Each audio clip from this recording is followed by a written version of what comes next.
Sekarang dengan Bapak Leonardo dos Santos. Halo Pak Leonardo, ada tadi Pak Leonardo, yes, yo. Ini daftar pertanyaan saya. 1.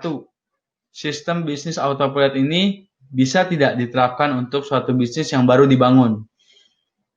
Ya tetap bisa. Kalau Anda rela berbagi gini loh, masih ingat bisnis autopilot itu ada 3 macam toh? Iya. Ini pertanyaan. Ciri bisnis apa sih yang pantas untuk cocok untuk diautopilotkan? Bagaimana Pak Tung menerapkan bisnis autopilot? Apakah ini pada bisnis seperti Laruno dan bisnis Pak Tung? Jelas. Laruno jalan sendiri nggak? Jalan sendiri, Pak. Jalan, Pak. Cuma lapor keuntungan toh? Ya bagus itu, very nice. Oke. Saya kemarin baca buku Robert Kiyosaki, Rich Dad Poor Dad. Di sana beliau sarankan jika ingin terjun dunia bisnis maka kuasai 4 ilmu penting ini: akuntansi, hukum, investasi, dan bagaimana marketing atau pemasaran. Yes. Saya ingin dengar saran dari Pak Tung. Kira-kira apa yang harus saya lakukan untuk menguasai ilmu itu? Jika untuk baca buku, kira-kira judul buku apa, penulisnya siapa? Mohon sarannya, Bapak sebagai orang yang ahli di 4 itu. Saya bukan ahli-ahli Amir, tapi saya ahli mempekerjakan orang yang ahli. Dan saya tetap harus tahu gitu ya. Mohon sarannya sebagai yang dilakukan untuk kuasai ilmu ini. Very nice. Dan detailnya seperti apa? Ini gini, perhatiin ya. Jadi cerita satu buku yang menarik itu Manusia Ide. Anda silakan baca tentang buku Manusia Ide dari Pak Mohtariadi. Manusia Ide ini menceritakan bagaimana Pak Mohtariadi ngelola bank, beli bank, dia jadi presiden direktur, dia nggak ngerti apa itu pembukuan, apa itu akuntansi. Dan dia suruh tanda tangan lagi. Lah apa yang ditandatangani ini nggak ngerti. Ini laba ruginya oke, terus kemudian debit kredit, apa ini aset piutang, prekedek dan lain-lain. Kemudian dia pinter. Dia rekrut dari Stanchart atau dari mana satu bank besar gitu ya, untuk jadi kepala bagian keuangannya dia.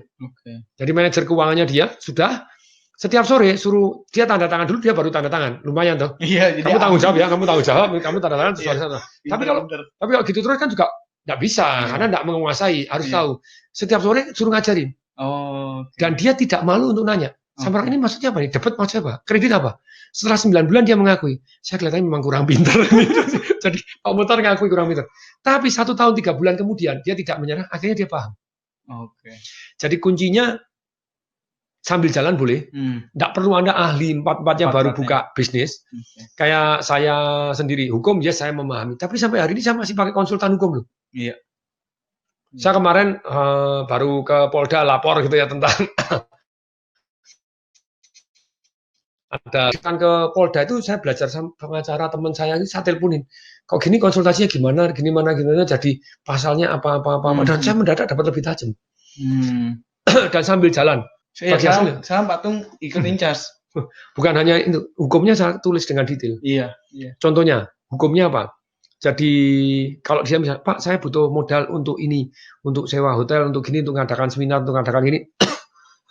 Yes, tapi tulis bahwa betul uang yang kami gunakan ini hanya kami gunakan untuk kegiatan ini. Dan semua pinjaman ini betul bersama saya dapat kontrak dari Bank Mandiri. Yes, berarti dapat kontrak dari Bank Mandiri.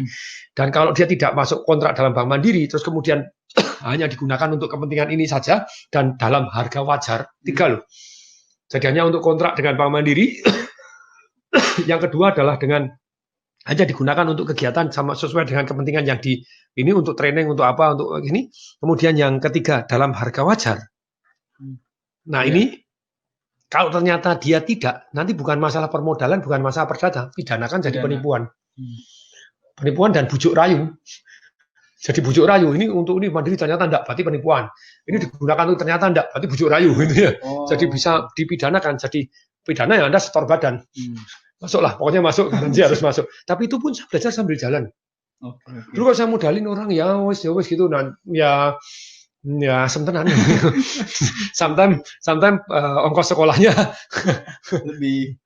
Sekarang mulai lama-lama pintar, sambil jalan enggak apa-apa. Sambil jalan, terus kemudian itu tadi gunakan orang-orang yang kita bisa tanya. Sampai pengacara saya zaman dulu di BC aja saya hubungin.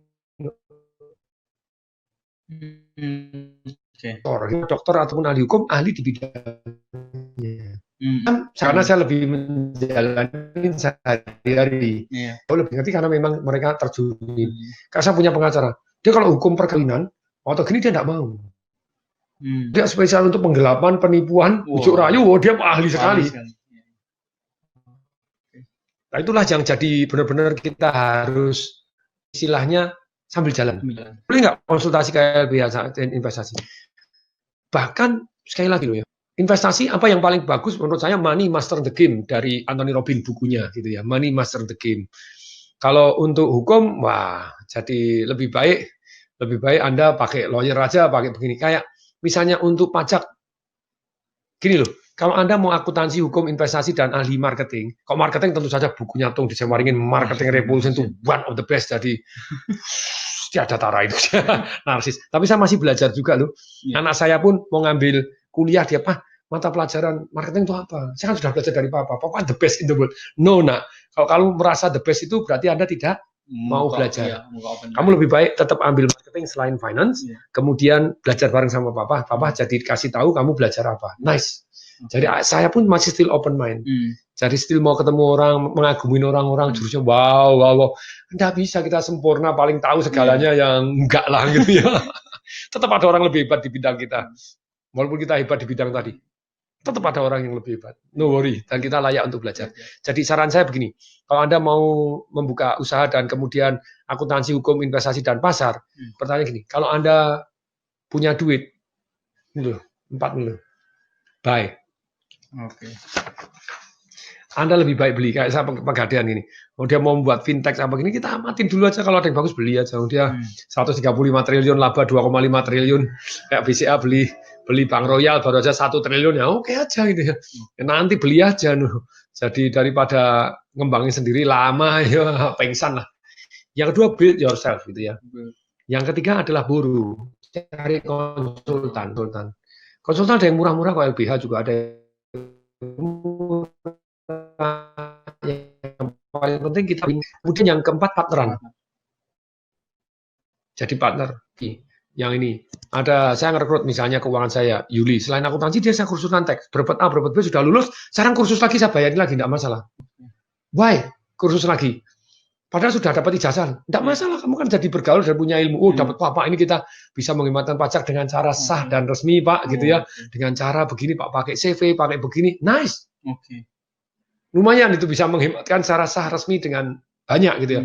Jadi kita tidak perlu tahu kalau kita, nah Pak, kalau saya ini, yang intinya mulai dulu, terus Anda fokus kepada akuntansi, tentang investasi, tentang hukum, dan tentang marketing. Marketing baca di buku saya, hukum wah, harus kuliah 5 tahun. 5 tahun hukum.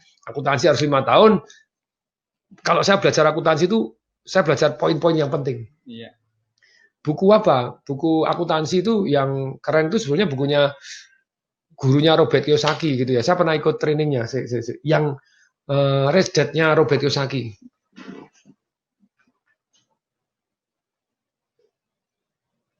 Nanti kita cari ya. Saya nih. Saya belajar langsung tapi jadi ini nanti kita cari. Terus kemudian begini. Jadi penting mulailah. Jadi kalau ditanya bagaimana Pak Tung menerapkan ilmu bisnis autopilot kepada bisnis-bisnis milik saya. Satu, saya kerjasama dengan yang sudah berhasil, atau misalnya toko buku Togamas. Betul. Kemudian kita build ourselves tentang apanya, MKS-nya, marketingnya, caranya, kontrolnya, kemudian sistem SDM-nya. Itu kita bangun sendiri. Tapi kembali lagi, saya hari ini misalnya bangun laundry. Saya bisnis laundry. Laundry itu autopilot tuh. Iya. Apa saya ngurusin enggak ya? Setiap bulan ketemu laporan saya laba berapa gitu ya. Dan saya tentu saja memberikan masukan-masukan. Pertanyaan, kok bisa jalan? Saya bayar konsultan aja. Pak Burang Riyadi, suruh buat sistem, suruh buat begini, udah jalanin. Nah, Pak, kalau saya nggak punya duit, bisa nggak? Bisa. Caranya gimana? Konsultannya dikasih saham, benar aja. Dikasih saham, kasih bagi hasil, mau punya bisnis gini. Tidak semua mau. Yes. Ada yang mau? Ada, itu ya. Jadi bisa kok nggak pakai duit kita membayar orang lain. Nah, terus kemudian dengan apa? Karena saya rela bagi hasil. Rela nggak? Rela banget, Pak. Rela. Jadi ketika saya rela bagi hasil, yang dibagi happy nggak? Happy. Syaratnya jujur toh? Iya. Jujur, lapor toh, gitu ya. Kerjanya inisiatif toh, nggak usah disuruh. Jalan. Nah, inisiatif. Nah, jadi bisa dipercaya. Kemudian benar-benar istilahnya inisiatif, jalan terus kemudian juga profit. Nah, ya sudah. Tangguh, Pak. Harus tangguh. Tangguh, no mepet terus. Nah, jadi keren lah gitu ya. Oke, Pak. Jadi bagi hasil, yes baby. Yes baby, Pak. Gajian, kalau gajian terus kapan sampai ke sono itu ya? Bener, Pak. Nggak ngejar, Pak. Nah, saya rela berbagi. Salah satunya saya ini tadi saya belajar dari yang punya rumah sakit 200 rumah sakit itu tadi ya. Bagaimana dia punya 200 rumah sakit? Saya share ya cerita yang menarik. Pertama kali itu dia semacam Petral. Tahu Petral? Yang baru dibubarin. Yang dibubarin oleh Pak Jokowi. Iya. Sudah lama dibubarin, sejak dia 2014 langsung dibubarin. Jadi Petral itu adalah perusahaan maklar. Oke. Jadi Indonesia itu aneh. Kita itu produsen minyak, tambang minyak banyak. Tapi minyak, kok bisa? Karena kita tidak punya refinery, tidak punya. Zaman dulu kenapa gitu? Tidak tahu. Yang jelas ya memang ada maklarnya namanya Petral. Jadi Pertamina harus untuk refinery di Singapura. Singapura itu negara yang tapi dia termasuk eksportir minyak one of the biggest gitu ya. Tanya dulu, kok bisa tambangnya di mana? Tambangnya di Indonesia. Indonesia kirim di sana, di refinery di sana, kirim ke Indonesia. Masuk akal atau enggak? Nggak masuk akal, Pak. Bisa nggak kita buat refinery sendiri? Bisa kita. Nah, ini baru dibuat sama Pak Jokowi. Ini nanti ini 2019 ini jadi, 2020 jadi, refinery jadi, nggak usah ngirim ke Singapura. Singapura akan kehilangan omset begitu besarnya untuk refinery minyaknya itu tadi. Nah, dulu itu ya semacam ada tanda kutip, tanda tanya. Dikirim dulu, Petral itu untungnya 30 juta dolar every day. Kayaknya lebih Pak. Jadi itu seru gitu ya. Everyday untung. Ini yang dari cerita-cerita yang saya dapatkan begitu ya. Pak Faisal Basri yang meneliti itu juga nggak bisa nih, harus dibubarkan dan harus diusut. Pak Jokowi benar pintar. Dibubarkan ya, tapi dia tidak perlu ngusut. Oke. Jadi tutup buku karena yang main banyak sekali di belakang. Yang penting ke depan tidak ada gini. Jadi langsung sekarang Pertamina tetap kirim ke Singapura, nunggu sampai jadi nanti sudah tidak kirim lagi. Oke. Nah itu sama. Rumah sakit ini dulu dia jadi maklar gitu ya. Jadi rumah sakit pemerintah itu mau beli tidak punya modal. Udah leasing sama orang ini ngirim barang dan dia leasing dari rumah sakit pemerintah. Pertama kali tidak ada orang berani, tadi dia berani. Setelah berani, istilahnya dia menjadi garantor saja. Jadi dia maklar, leasing, masukin barang, tapi dia yang pesen.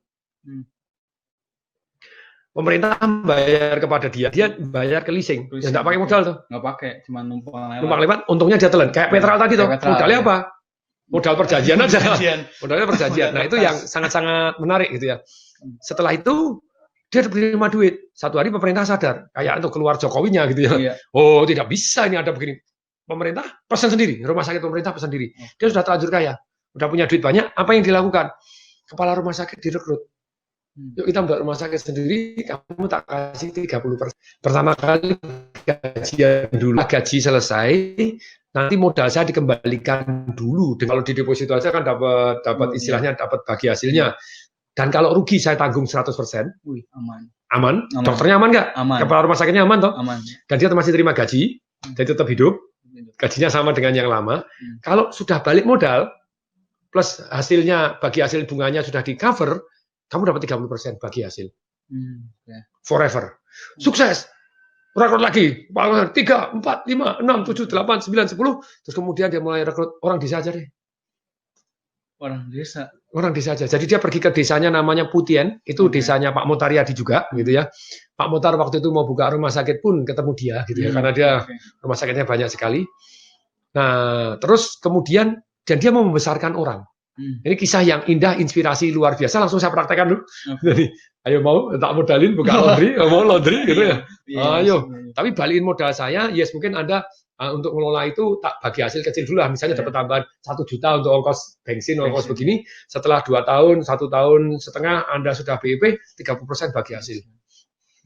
Kalau misalnya ternyata tidak suka aman toh? No, ya, aman. Nah, teknik itu membuat kita jadi bisa lebih besar. Akibatnya saya punya bisnis autopilot. Orang-orang yang saya bagi hasil yang jadi bagi hasilnya aja mau DP rumah ini, beli rumah ini mau siap-siap kawin. Nice. I love it. Nah, jadi orang sama sopir saya aja bagi hasil. Oh no ya, sopir saya bisa bonus kali-kali gitu. Jadi nice. Nah pertanyaannya gini, sistem bisnis autopilot itu bisa tidak diterapkan untuk satu bisnis yang baru dibangun? Menurut saya bisa. Bahkan sekarang bisnis saya yang saya bangun autopilot semua. Semua 100% autopilot. I don't like untuk saya terjun. Karena saya hobi sharing gitu ya, hasil gini saya sharing. Dan saya seneng banget kayak yang di Pegadaian gini omsetnya naik luar biasa join fight dengan Tokopedia kita menang gitu. Iya. Tokopedia dimodalin 500 juta cuma menghasilkan duit 150 juta. Laku emasnya 24 kilo atau 25 kilo dalam 3 bulan. Sama saya ini 20 hari sudah 120 kilo. Untungnya sekian ember, was top tenan jos. Mas. Itu di aplikasi Pegadaian ya, Pak? Pegadaian, yes. Oh, pantesan saya kemarin sempat lihat iklannya Pegadaian. Nah, heavy. Iya, untuk install aplikasinya. Nah, itu kita pakai conversion itu. Pakai conversion itu 493.000 view. Oh, oke, 493 view. Wow. Nah, downloadnya baru 26.000, masih terlalu kecil ya. Menurut saya masih bisa di-convert. Landing page-nya harus diubah lebih jos lagi. Tapi intinya boleh dikata bisnis yang bangun autopilot. I don't like tidak autopilot. Nah, gitu ya. Ciri bisnis apa yang pantas cocok di autopilotkan? Ini ada beberapa. Nomor 1, high return of investment. Kalau tidak high return of investment, saya minimal syaratnya 20% setahun. Kalau kurang dari 20%, mending saya deposito aja. Karena bisnis ada risikonya, ya bisa tutup, bisa bangkrut, bisa begini ya. Nah, kalau laundry saya di atas 25%, average 48%, ada yang 90%. Nah, itu cocok itu di autopilotkan, jadi dikerjakan high return of investment. Kemudian yang kedua, itu adalah low labor. Jadi kalau misalnya karyawannya terlalu banyak, itu ya butuh training karyawan yang luar biasa. Layak di jalan nggak? Layak, silahkan. Gitu ya. Kayak kemarin saya di Singapura, di traktir di Haidilao. Tanya dulu dong, apa itu? Apa itu, Pak? Jadi tukang las. Buka rumah makan, servisnya luar biasa. Orang saking antri gitu ya, antri pun sudah dikasih makanan, dikasih buah, dikasih minuman, minumannya boleh milih, boleh nambah, gratis, kasih es krim, kasih makanan kecil. Oh iya, kenyang duluan. Jadi Pak, sudah antri sudah kenyang duluan gitu ya. Terus kemudian anaknya pun bukan biasa orang anak itu kan dikasih kursi anak. Sekarang enggak, box bayi. Jadi begitu loh. Anak-anak dikasih tempat bermain. Saya datang sampai kacamata, dikasih tisu untuk ngelap kacamata anti kabut. Jadi itu kan hotpot toh. Itu servisnya luar biasa. Dan dia punya 300 cabang, valuasinya dia sekarang 113 triliun. Sudah IPO di Hong Kong di tahun 2018 tahun yang lalu di bulan Oktober itu valuasi 21 triliun. Sekarang harga sahamnya naik, jadi dia diberikan 7,5 miliar US dollar valuasinya. 113 triliun tukang las. Buka rumah makan, tapi dia mengontrol satu yang namanya servis luar biasa. Kayak misalnya rumah makan. Halah sekarang kalau kita ke rumah makan cari apa? Cari colokan, cari wifi toh. Iya benar, Pak. Di sana sudah wifi with high speed luar biasa. Terus colokan handphone sudah ada. Bahkan Anda datang di sana kasih plastik untuk supaya handphone Anda tidak kotor. Top markotop servisnya. Datang dikasih lapnya yang untuk itu berkali-kali karena hotpot begini diganti piring. Sangat menyenangkan. Full service itu. Terus kemudian yang namanya bumbunya itu ada bumbunya boleh buat sendiri. Seperti ada kenyang-kenyang. Antri tidak karu-karuan. Top sekali, dahsyat luar biasa. Pertanyaan Pak, rugi nggak tuh Pak tukang las itu? Pertanyaannya. Kantornya. Karena dia mau buat orang lain win, baru kita win. Orang sekarang antri aja dipersulit. Ya kita tetap antri. Antri juga dikasih meja kursi. Keluar sampai di depan lift sampai di amazing. Berikutnya yang low labor, high return.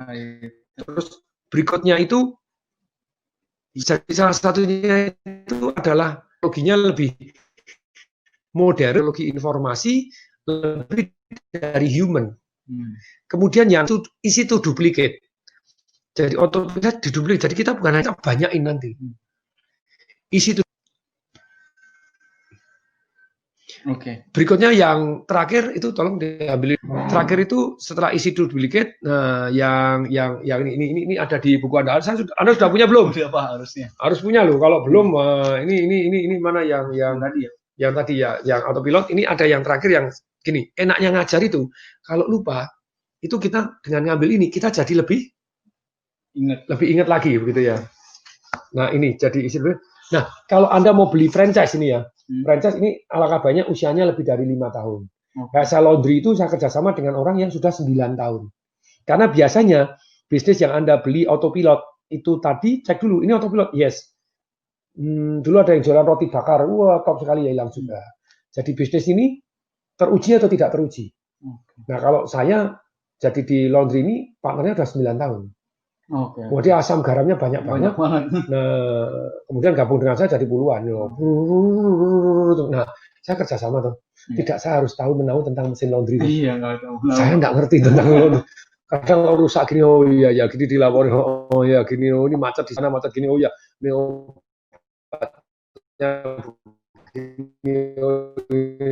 jadi ya yang penting ini kemudian langsung saya carikan saya pakai ilmu berpikir untuk menyembuh autopilot kalau bisa yang sudah 5 tahun gitu ya, itu akan kemungkinan selamat Anda lebih besar. Oke, yes.